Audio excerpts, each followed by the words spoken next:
우리 할렐루야 샬롬 사무엘이에서 기다리네. 할렐루야 샬롬하고 인사합니다. 할렐루야 샬롬 샬롬 샬롬 샬롬 샬롬 샬롬 샬롬. 하나님 사랑합니다. 여러분 주 안에서 사랑합니다.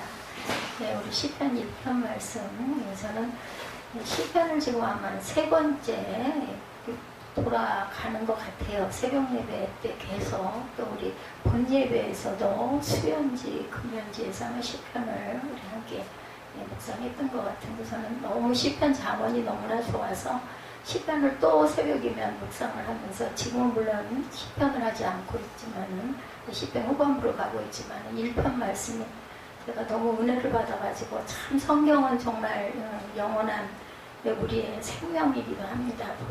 그 성경을 볼 때마다 느껴지는 단어 하나에서도 느껴지는 감동이 2년 전, 3년 전, 또 지금 이렇게 달라요. 그래서 저는 다시 한번 우리는 무엇으로 행복할까, 이런 제목으로 여러분과 함께 은혜를 나누기 원합니다. 우리 이거를 학문적으로 생각하지 마시고 은혜로 하나님 말씀해 주시는 마음의 영감으로.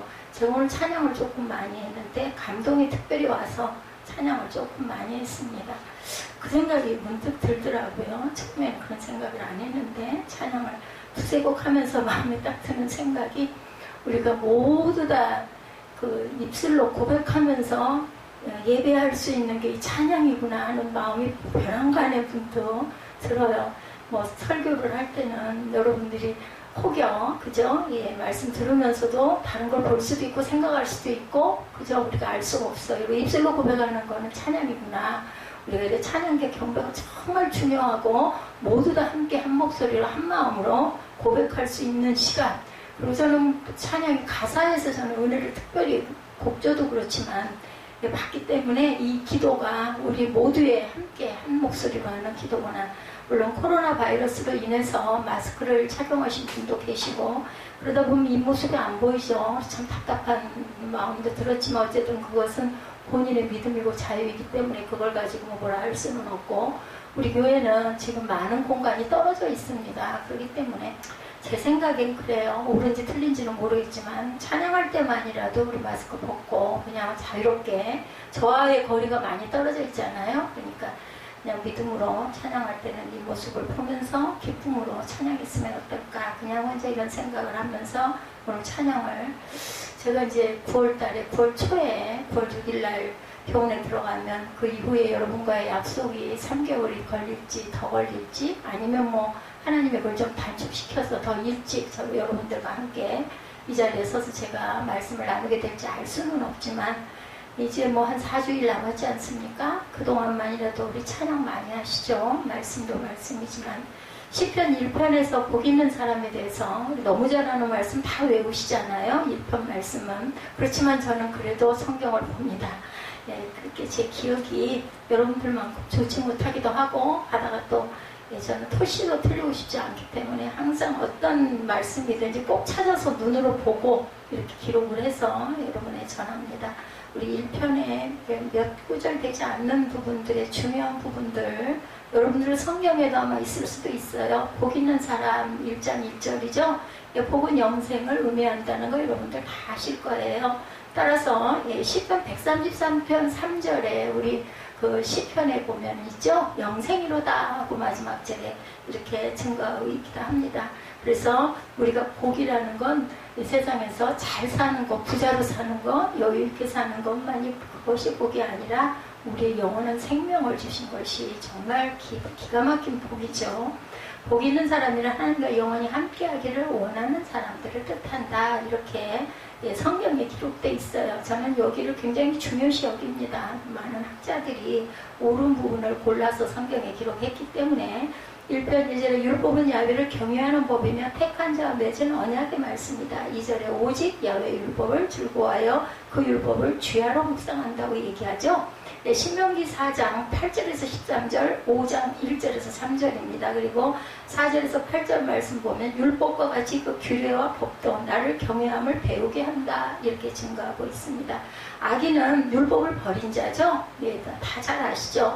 야훼를 경외하지 않는 자입니다. 거꾸로 야훼를 경외하는 자는 영생의 복을 받은 자, 그렇지 않은 악인은 야훼를 율법을 버리고 야훼를 경외하지 않고 그 대신 또 어떻게 될까요? 영벌에 빠지게 되죠.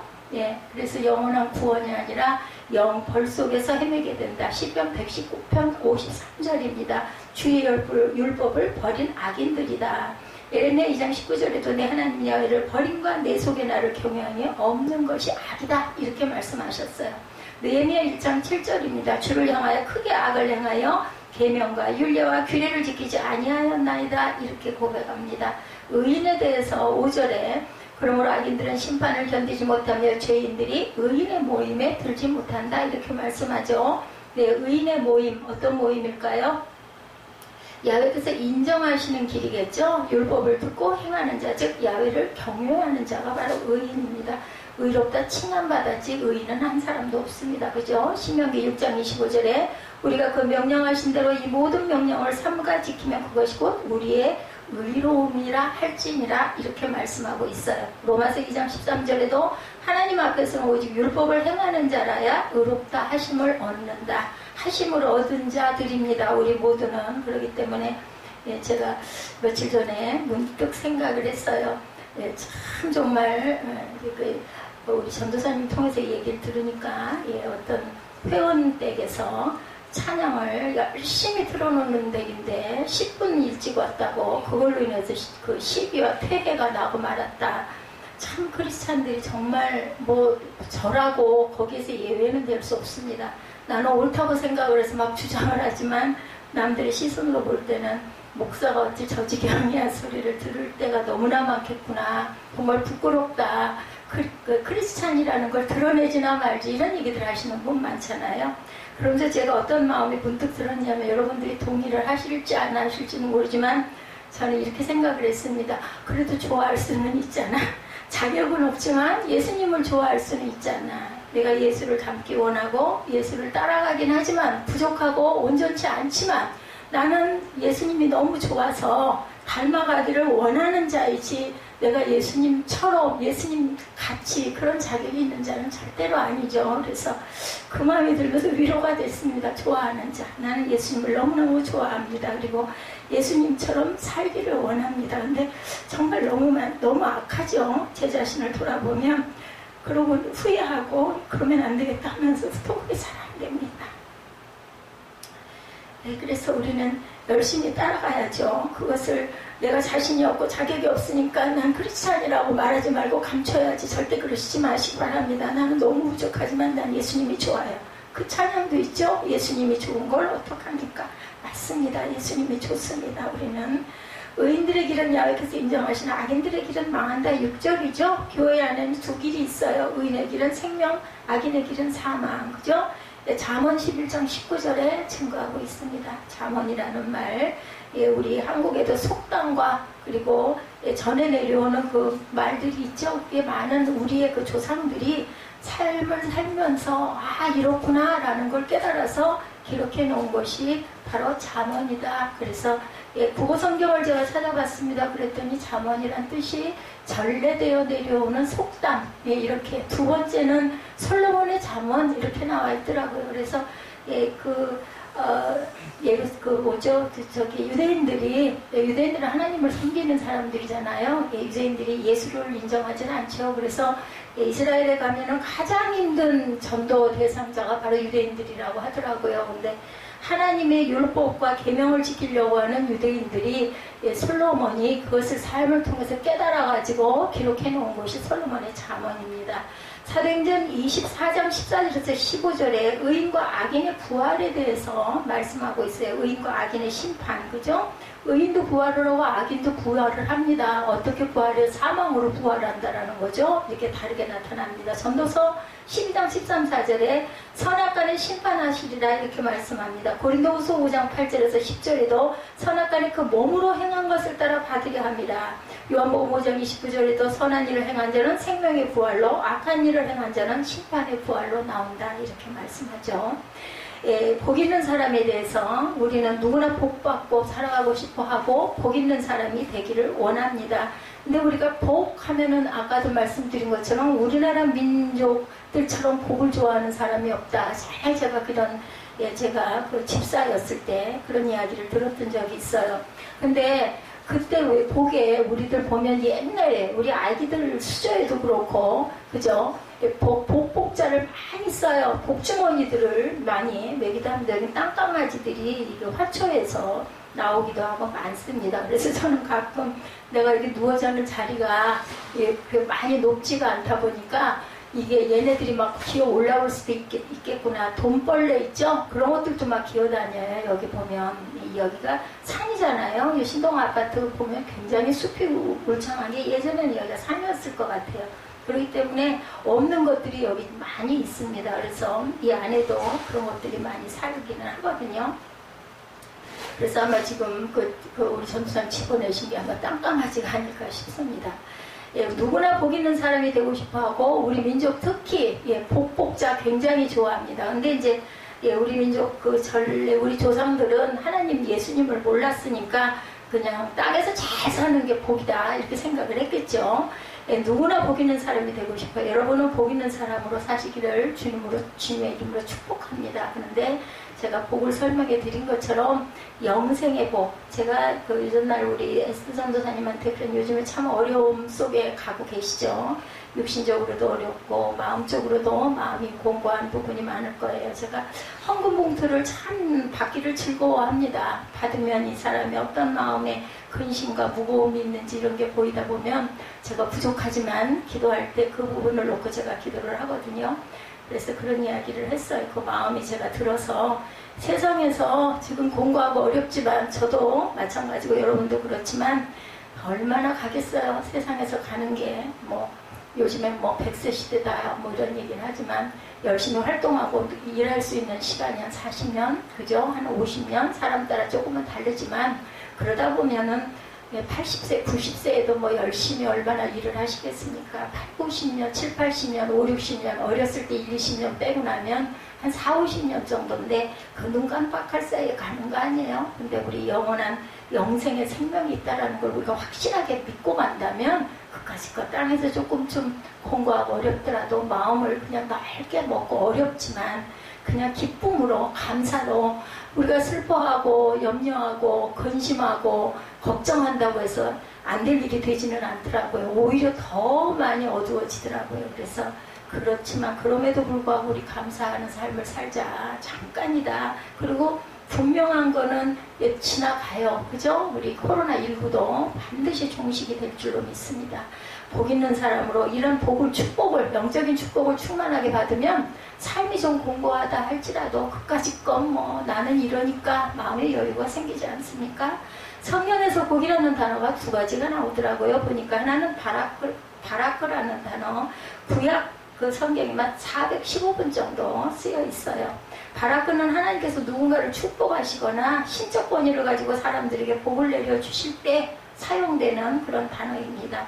사람들의 행위 이전에 하나님과의 주권적인 선택과 은혜로 주시는 복이 바로 바라크의 복입니다. 쉽게 말하면 이 복은 하나님을 믿는 자, 예수를 믿는 자, 특별한 은혜를 받은 자, 그죠? 일반 은총과 특별 은총이 있죠? 우리가 예수를 믿고 이 자리에 앉아 계신 저와 여러분들은 하나님께 특별한 은총을 받은 자들인 줄로 믿습니다. 모세는 이스라엘 백성들에게 너희는 행복한 사람이다 이렇게 선언한 구절이 있더라고요. 신명기 33장 29절에 보면 이스라엘이여 너는 행복한 사람이로다. 야훼 구원을 너같이 얻은 백성이 누구냐? 그는 너를 돕는 방패시오 내 영광의 칼이시로다. 내 대적이 내게 복종하리니 내가 그들을 높은 곳을 밟으리로다. 이렇게 말씀하고 있어요. 그래서 나는 행복합니다. 저는 이 말씀이 너무나 좋아가지고 우리는 무엇으로 행복할까? 무엇이겠어요? 하나님 말씀으로 행복해지실 줄 믿습니다. 그래서 첫째, 야훼의 구원을 받은 사람이기 때문에 행복한 사람입니다. 아멘. 네. 둘째, 야훼께서 너희를 돕는 방패고 영광의 칼이 되신다고 오늘 신명기 33장 29절에 말씀하셨기 때문에 또한 행복한 사람입니다. 아멘. 셋째, 야훼께서 너희의 원수를 너희에게 복종하게 하시고 너희는 그들의 땅을 밟게 하실 것이기 때문에 우리는 또한 행복한 사람입니다. 아멘. 이 복은 혈통적으로 이스라엘 사람이라고 받은 복이 아니에요. 그렇죠? 예수를 믿는 저와 여러분 모두에게 주신 말씀이고 우리는 믿고 구하고 하는 여러분 모두는 다 복된 사람, 하나님의 축복을 받은 특별한 은총을 받은 분들이심을 저는 믿습니다. 아멘입니다. 예수님을 믿음으로 영적인 이스라엘 사람이 된 사람만이 받는 그런 축복입니다. 영적인 이스라엘인들이죠. 그 사람들이 누구예요? 바로 저와 여러분들. 우리가 영적인 이스라엘 사람이 되었기에 이 말씀대로 우리는 행복한 사람입니다. 우리는 이 말씀으로 행복한 행복자들입니다. 아멘. 우리가 예수를 믿는 순간 아브라함의 자손이 되었고 아브라함과 함께 복을 받은 자가 되었고 그래서 우리는 이미 복 있는 자들입니다. 왜냐하면 하나님이 우리 아버지가 되시고 우리는 그의 자녀가 되었으니 이보다 더 큰 복이 어디 있겠어요. 굉장한 부자 아니에요. 그죠? 뭐 무슨 이 세계적인 그러한 빌 게이츠 1위 하는 어떤 거부가 아무리 있다 한들 하나님 가지신 것에 뭐로 비교할 수가 없죠. 우리를 위해서 영원한 하나님의 나라를 예비해 주셨고 이런 복은 있을 수가 없죠. 이 땅에 사는 동안에는 성령 하나님이 또한 저와 여러분과 동행해 주시고 성령 하나님이 계신 요즘날 칼럼을 잠깐 제가 운전을 요즘에 조금 더 하죠.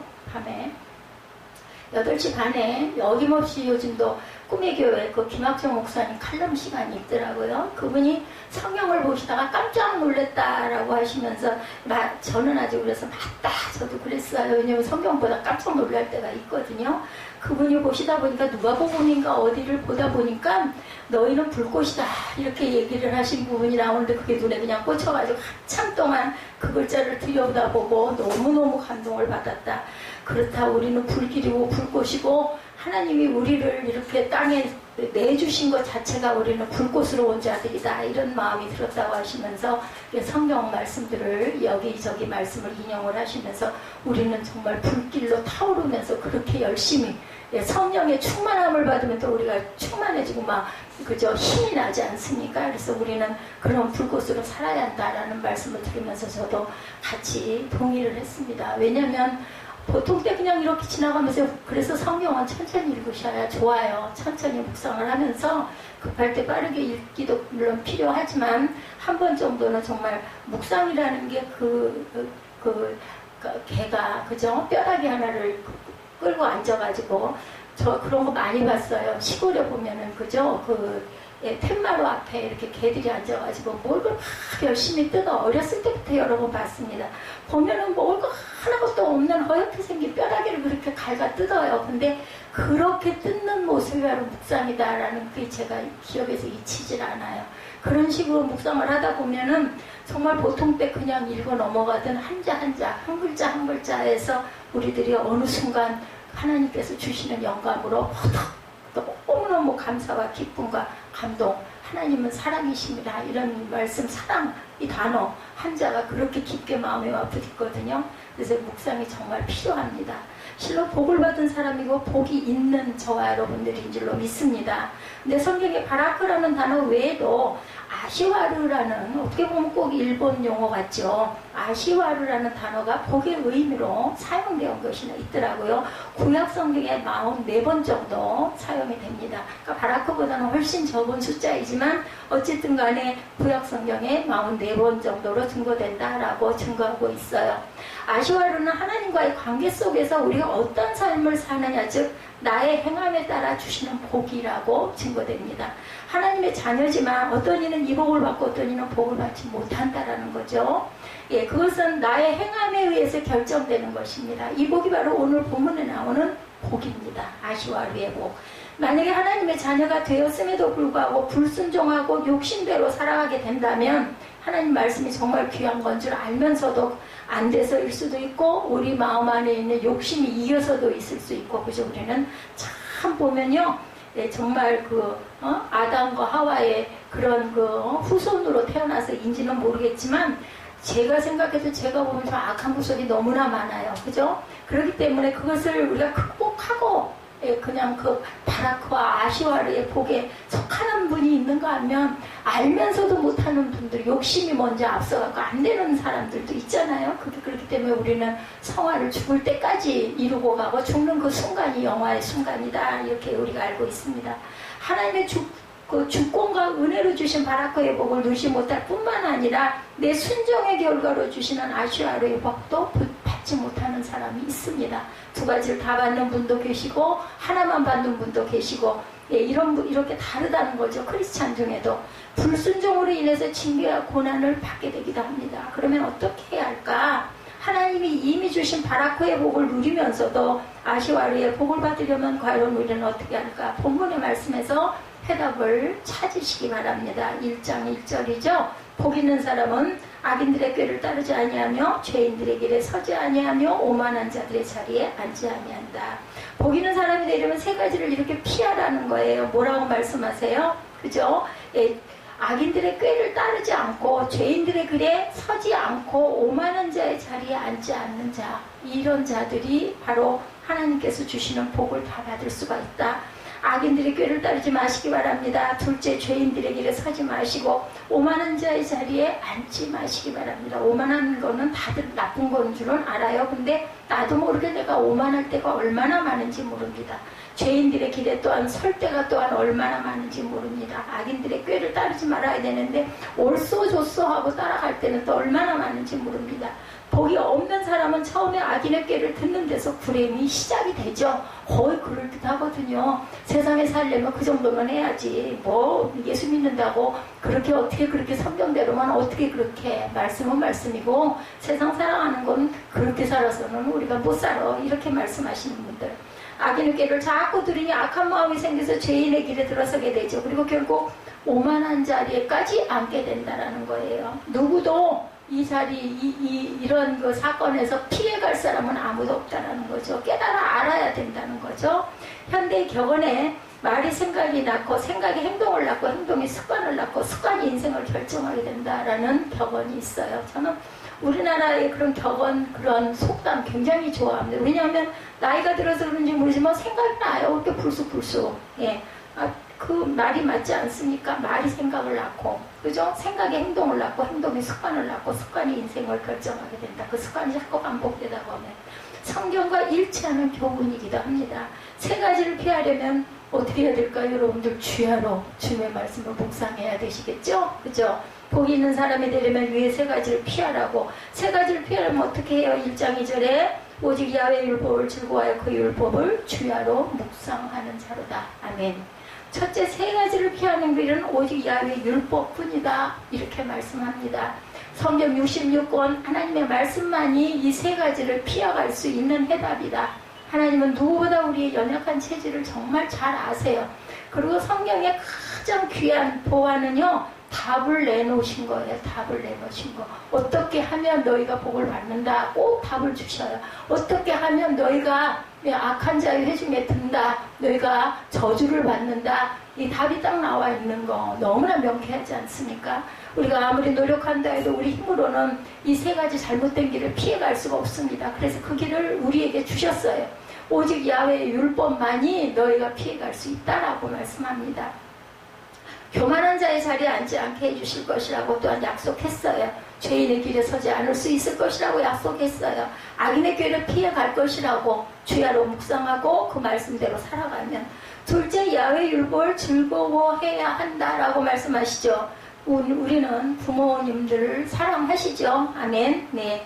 왜냐하면 부모님은 내게 너무나 고맙고 소중한 분이기 때문에 이걸 깨달으신 분들은, 우리 아들 같은 경우는 아직 깨달지 못한 것 같고요. 여러분들 나이가 드시면요, 저도 참 엄마에게 불효스러운 딸이었습니다. 엄마의 단점이 너무 크게 보였기 때문에. 근데 인간이기 때문에 장단점이 있어요.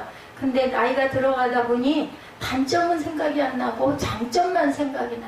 그런 엄마라도 내 옆에 계시면 또 싸우겠죠. 딸하고 엄마 사이는 원래가 많이 잘 싸워요. 다투기도 많이 합니다. 그런데 엄마들은 상처를 많이 받아요. 제가 나이가 들어보니까 그렇더라고요. 오직 야훼의 율법만이 나의 복 있는 길로 이끈다. 우리는 당연히 율법을 소중하게 여기고 사랑합니다. 예, 세 가지 잘못된 길을 피하는 방법이 야훼의 율법이라는 진리, 여러분들 믿으십니까? 아멘. 저는 믿습니다. 그러면 여러분들 야훼의 율법을 즐거워하고 사랑하고 기뻐하실 줄 믿습니다. 믿음의 선진들은 모두 야훼의 율법을 즐거워하고 사랑하고 기뻐하신 분들이에요.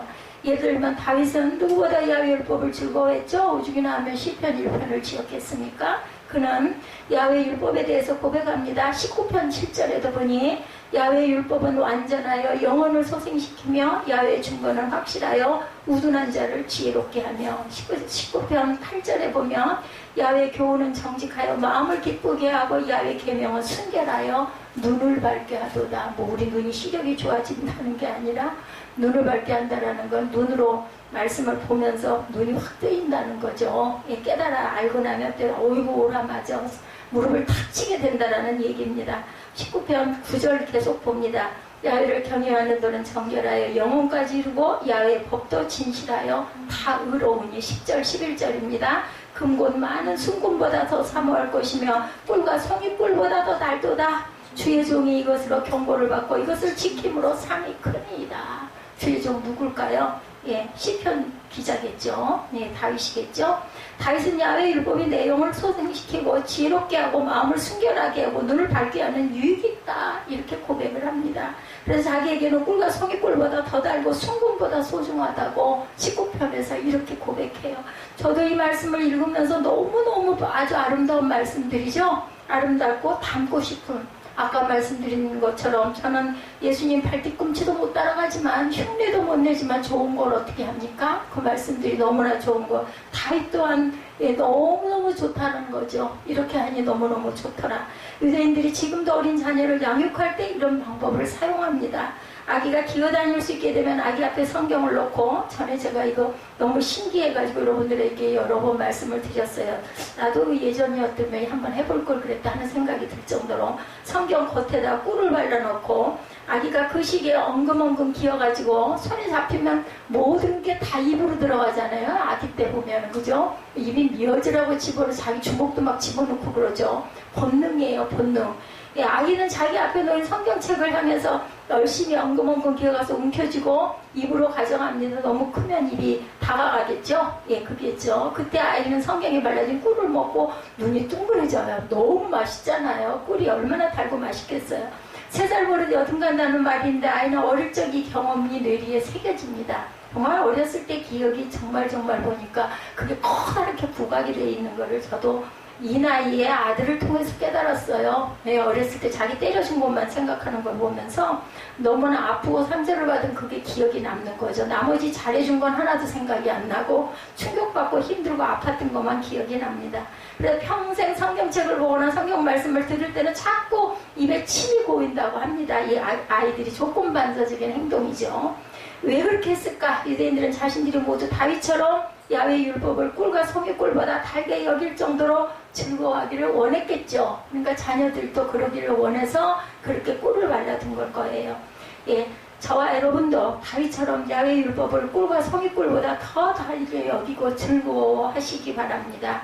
예레미야 선지자도 야훼 율법을 즐거워했죠. 예레미야 15장 16절에 증거합니다. 만군의 하나님 야훼 시온하는 주의 이름으로 일컬음을 받은 자라, 내가 주의 말씀을 얻어먹었사오니 주의 말씀은 내게 기쁨과 내 마음의 즐거움입니다. 이렇게 얘기합니다. 예레미야는 자신이 하나님의 선지자로 일컬음 받은 사람이다. 이렇게 고백합니다. 우리도 예수님의 이름으로 일컬음을 받은 사람들임에 틀림없습니다. 아멘. 크리스찬은 예수의 제자, 예수를 닮은 사람이라는 뜻이기 때문이에요. 크리스찬이라는 뜻 자체가. 그죠? 그러므로 우리도 예레미야 같은 고백, 주의 말씀은 내게 기쁨과 내 마음의 즐거움입니다. 아멘. 셋째, 야훼 율법을 주야로 묵상해라. 복 있는 사람이 되려면 3가지를 피해야 한다. 피하는 길은 오직 야훼 율법뿐이다 라고 말씀했죠. 이 진리를 깨닫는 자는 야훼 율법을 즐거워할 것이다. 단지 즐거워하고 소중하게 여기는 것으로 그치지 말고 율법에 담긴 교훈을 주야로 묵상해라 말씀하셨어요. 여기서 묵상이라는 것, 저 아까도 말씀드렸지만 귀로만 듣는 것이 아니죠. 성경을 소리내어 읽고 의미를 생각하는 것. 처음에는 그죠? 잠잠히 눈으로 바라봅니다. 그리고 뜻을 새깁니다. 그러다 나중에는 자꾸 소리내서 자꾸 읽어봅니다. 우리 찬양이 바로 그런 그 내용, 그러한 그 입술의 고백들이 아닐까 저는 그렇게 생각합니다. 예전에 시편들이 다 곡조가 있었잖아요. 그죠? 다윗 시대 때 보면. 그래서 노래로 불렀을 거예요. 이런 것처럼 요즘에는 우리의 찬양이, 찬송이 우리의 입술의 고백이고 저는 기도라고 생각을 합니다. 기도들이 항상 늘 부족하기 때문에 한 번 하고 그치는 것이 아니라 반복적으로 하는 것. 소리내요. 마치 소가 여물을 먹고 되새김질하듯이 말씀의 의미를 생각하면서 되새겨라, 묵상해라 라고 말씀합니다. 왜 주야로 잠도 안 자고 주야로 묵상하라는 말인가? 우리 기도할 때 그죠? 그런 얘기 하잖아요. 주야로 묵상할 때 우리는 악인의 꾀를 듣는 것이 아니라 선미의 꾀를 듣는 거죠. 입술로 막 묵상할 때 악인이 하는 말은 귀에 들리지 않고 내가 읽으면서 내 귀로 듣잖아요. 그죠, 여러분들? 저는 그래요. 설교할 때, 혼자 설교를 할 때도 있고, 영상을 찍느라고 설교할 때도 있고, 있습니다. 그럴 때, 제가 하고, 제가 귀로 듣고, 제가 은혜를 받고, 저는 제가 혼자 울고, 별짓을 다 합니다. 그리고 마음에 너무너무 기쁨이 충만해집니다. 하나님이 주신 방법이에요. 이거 아셨겠죠? 오늘 제가 이렇게 하고 있으리라는 거, 50년 전에, 60년 전에, 제가 태어나기 전부터 하나님은 아셨을 거예요. 근데 그것을, 그걸 그렇게 해서 잘 받아서 그대로 행하고 가는 사람이 있는가 하면 거부하는 사람도 있어요. 하나님이 우리에게 자유의지를 주셨기 때문에. 근데 그것도 아실 것 같아, 하나님이. 너는 이거 받을 것이다, 안 받을 것이다. 이것도 아실 것 같아. 너는 그러고 또 얼마를 더 도울 것이다. 몇 바퀴를, 12바퀴를 더 돌고 나서야 네가 승복할 것이다. 이것도 아실 것 같습니다. 야훼의 율법, 하나님의 말씀이 우리를 지배하게 되고 자연스럽게 말씀의 교훈을 따라서 살아가게 된다. 주의 뜻이 하늘에서 이루어진 것 같이 땅에서도 이루어질 줄로 순종합니다. 아멘. 그랬을 때 누구에게, 저와 여러분에게 영생의 복을 주신다라는 거죠. 하나님이 나를 용서하신 것까지 나도 다른 사람을 용서하고 사랑하며 살게 됩니다. 그래서 예수님이 오셔가지고 하나님을 사랑해라, 내 이웃을 사랑해라, 두 계명으로 끝내고 가셨죠. 주야로 한다는 것은 습관입니다. 습관이 아주 중요하죠. 우리가 주야에 꼭 하는 습관이 있습니다. 아침에 일어나서 양치질하고 세수하죠. 누구나 다 양치하고 세수합니다. 저녁에 자기 전에 양치하고 세수를 하거나 샤워를 합니다. 왜 꼭 합니까? 여러분들 육체적 건강을 위해서 더워서 딱 찌꺼기들을 다들 털어버리려고 그렇게 하고 산뜻하게 자려고 하잖아요. 그러면 기분도 막 상쾌해지죠. 이게 습관이 들기 전에는 어렸을 때는 도대체 왜 씻어야 되냐고 투정을 부리던 아이들도 계속 하다 보면 나중에는 안 씻으면 찌릿해서 잠을 못 자게. 근데 또 저는 또 안 씻고 계속 있다 보니까 또 안 씻고 견디게도 돼서 참 이거 기적이다 하는 생각을 했습니다. 저는 어디 여행을 가도 어떠한 상황에서도 꼭 씻어야 됐던 사람이에요. 근데 여기서는 3일도 안 씻고 넘어갈 때가 코로나 때문에 수영장을 못 갈 때 여기는 그 샤워 시설이 없다 보니까 지금 참 내가 정말 미련했구나. 예전부터 코로나 바이러스 시작됐을 때 그때부터 내가 이렇게 수영장을 다녔더라면 지금 몸이 이거보다는 좀 낫지 않았을까. 요즘엔 또 그런 후회도 들지만 지금이라도 제가 이렇게 실행해서 다닐 수 있으니 그것도 감사하다. 그냥 저는 이렇게 생각합니다. 소극적이고 겁내고 염려하던 제 어떤 습성 때문에 그걸 결단을 못 내렸던, 너무나 늦게 내렸던, 하나님은 이스라엘 민족에게 이 습관을 갖도록 하시라고 방법을 생각하시고 명령하세요. 6장 6절입니다. 시편. 오늘날 내가 내게 명하는 이 말씀을 너는 마음판에 새겨라 말씀하죠. 7절에 내 자녀에게 부지런히 가르치고 집에 앉았을 때든지 길에 행할 때든지 누웠을 때든지 일어날 때든지 이 말씀을 강론하라. 너는 또 그것을 내 손목에 메어 기울을 삼으며 내 미간에 붙여 표를 삼고 내 집 문설주와 바깥문에 기록할지어다. 유대인들은 아직까지도 이 방법을 그대로 실천하고 있다고 합니다. 집안 곳곳에 성경 구절을 붙여놓습니다. 안식일이 되면 남자들은 성경을 손가락에 메고 팔뚝에 감습니다. 이마에도 붙입니다. 우리도 야훼의 율법을 취하로 묵상하고 이 방법을 그대로 사용하지 않더라도 원리를 적용하고 살아갈 부분이 정말로 필요하다고 생각합니다. 여러분의 집에 성경 구절을 액자로 만들어 곳곳에 걸어 놓는 거 좋습니다. 뭐 액자까지 아니어도요. 프린트로 뽑아가지고 저도 그 전에 그렇게 했습니다. 아이들 기를 때 부엌에다도 붙여놓고 여기저기다 붙여놓고 그럼 그걸로 눈으로 보면서 일할 때 음식할 때 그걸 보면서 감사하고 기뻐하고 기도도 하게 되고 눈을 뜨고도 얼마든지 기도할 수 있습니다. 뭘 하면서도. 그죠? 여러분의 집에 성경 구절을 이렇게 해서 한번 여기저기 붙여놔 보세요. 그리고 그것도 한번 외워도 보세요. 외우는 게 중요한 게 아니라 묵상이 중요하지만 때로는 외우는 게 또 우리에게 굉장한 은혜가 될 때도 있습니다. 길이요 진리요 생명이신 예수님이 전해주시는 복음을 더욱 우리는 감사하고 기뻐하고 가까이하고 요즘에 얼마나 좋은 게 많습니까? 어플들이 그죠? 뭐 귀로 이어폰 꽂고 얼마든지 들을 수도 있습니다.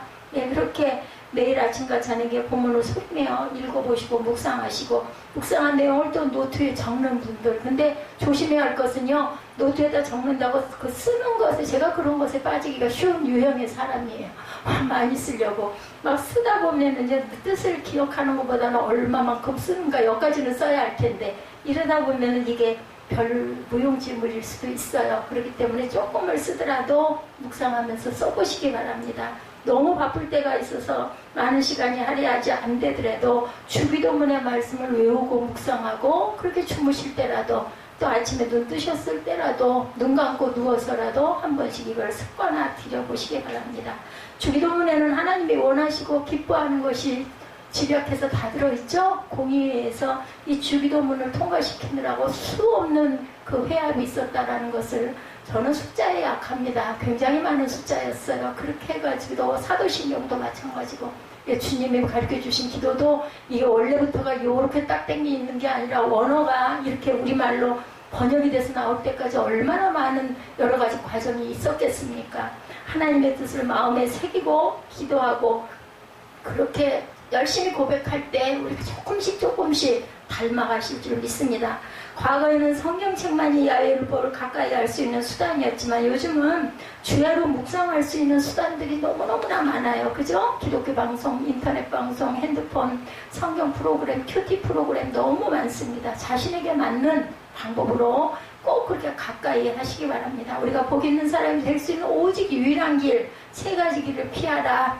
중요한 거 피하는 걸 꼭 기억하시기 바랍니다. 오직 야외 율법만이 해답이다.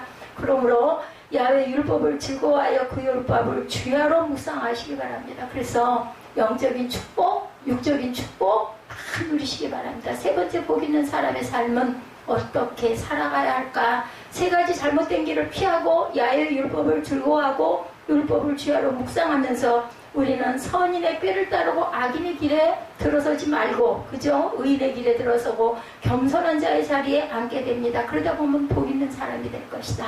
복 있는 사람의 삶은 3절입니다. 시냇가에 심은 나무가 철을 따라 열매를 맺으며 잎사귀가 마르지 아니한 같으니 그가 하는 모든 일이 다 형통하리로다.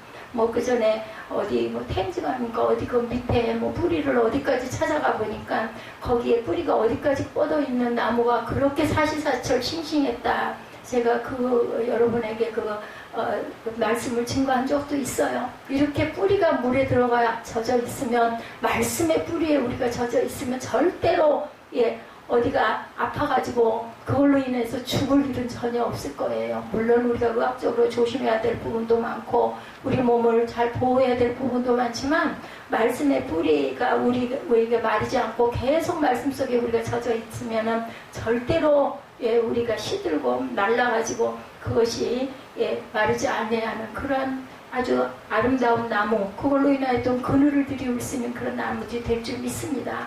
이스라엘 땅은 배국이 황량한 땅, 사막이었죠. 이스라엘이 원래 비가 내리지 않은 건기에는 온통 광야예요. 사막이에요. 그런데 건기에도 푸르른 실록이 우거진 곳, 시냇가와 강가, 그렇죠? 시냇가는 건기에는 물이 흐르지 않을 수 있어요. 건천기라고 합니다. 건천이라도 땅 밑으로 물이 흐르는 거죠. 얼음장 밑으로, 우리 겨울에, 그죠? 제가 어렸을 때 얼음장 밑에 물이 흐르는 건 실제로 본 적이 있어요. 그걸 깨고 보면 정말 그 속에는 물이 졸졸졸 흐르더라고요. 시냇가에 심은 나무는 건기이거나 가뭄이나 철을 따라 열매를 맺고 잎사귀가 마르지 않아요. 한번 여러분들 상상해 보시기 바랍니다. 주변은 황량한 광야인데 시냇가 주변만 풀이 나고 나무가 잎이 무성합니다. 열매가 주렁주렁 열립니다. 시냇가에 심은 나무는 누군가 의도적으로 심은 나무, 이것은 하나님이 자기 백성을 시냇가에 심겨진 나무처럼 하시겠다는 약속의 말씀이에요. 인생에서 가뭄과 기근과 같은 환난의 때가 있을지라도 보호하시고 지켜주시고 풍성한 결실을 주시겠다는 약속의 말씀, 여러분이 시냇가에 심겨진 나무가 되시기를 주님의 이름으로 축복합니다. 반대로 복이 없는 사람, 잘 아시죠? 반대적인 사람 4절에 나옵니다. 악인들은 그렇지 아니하며 오직 바람에 나는 겨와 같도다. 저는 성경이 이래서 좋다니까요.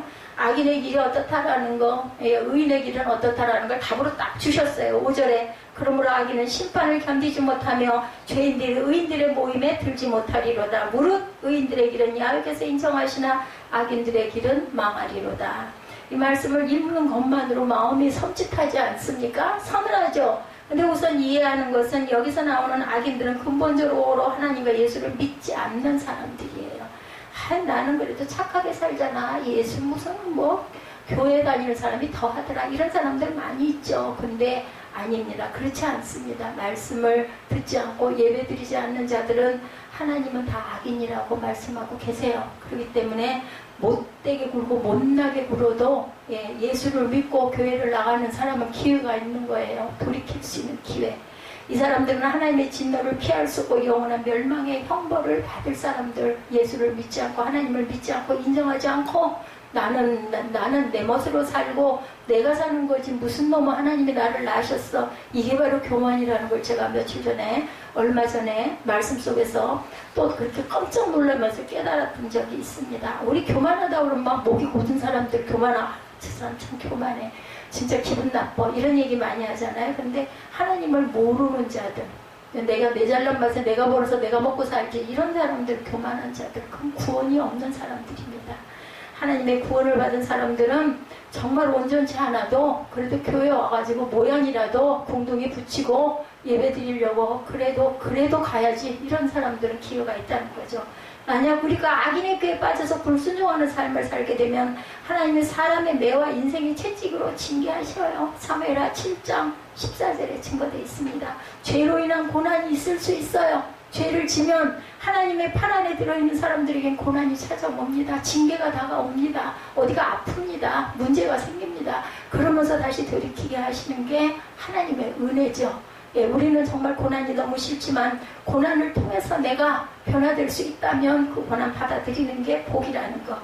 바람에 날리는 겨와 같은 삶을 부분적으로 삽니다. 다윗의 삶에도 그런 경우들이 있었죠. 그래서 경계로 삼을 필요는 있다라는 거죠. 우리는 성경에 나오는 두 가지 복 가운데 바라크의 복, 즉 하나님이 주권적으로 선택하고 은혜로 주시는 복을 받았습니다. 이미 예수를 믿고 하나님의 자녀가 되는 복입니다. 또 다른 복을 예비하셨어요. 아사와르의 복입니다. 저는 이 단어를 잊어버릴지 모르지만 여러분들은 기억력이 좋으시니까 잊지 마시기 바랍니다. 아사와르는 모를지라도 하나님이 주시는 복은 두 가지가 있는데, 하나님이 온전히 모든 자들에게 주시는 복이 있고, 은혜 받아가지고 그것을 묵상하는 그런 복을 받는 자들이 있구나. 이 정도만 아셔도 돼요. 잘못된 길을 피할 때 주시는 복, 피하는 방법은 오직 야훼 율법을 즐거워하고 주야로 묵상하는 것이다. 그렇게 하시면 말씀대로 살아가게 되죠. 시냇가에 심겨진 나무처럼 감으로도 열매를 맺게 해주시는 복, 이 땅에서는 평안과 형통과 기쁨의 삶이 되는 복입니다. 하늘에서는 빛나는 면류관, 영광의 면류관, 의의 면류관이 씌워짐을 받는 복입니다. 여러분은 바라크의 복뿐만이 아니라 아사와르의 복까지 받아서 누리는 복된 하나님의 귀한 자녀들, 생명들이 되시기를 주님의 이름으로 축복합니다.